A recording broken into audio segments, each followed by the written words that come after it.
Ayan mga ka-idol, bubuksan ko ang ating TikTok shop. Iti-check ko yung commission ko sa TikTok. Yan yung open yung TikTok studio. Tapos i-check natin yan. Tapos sa earnings tayo.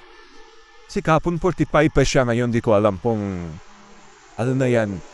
Magkano na yan, nadagdag. Kasi may nag-order kahapon, yung nakaraan. Ayan, 65.44 na siya. So, dumating na yung yung commission ko na yung isang orders. In-order ng mga Netflix mandate na to. Tsaka meron pa itong tatlong nag-order sa akin.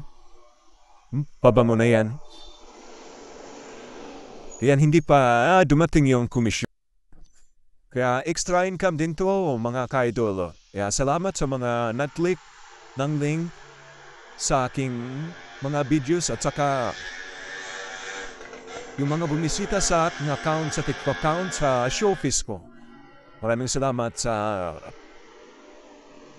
inyo na walang sawang umorder sa showcase ko na naka-advocate. Thank you guys!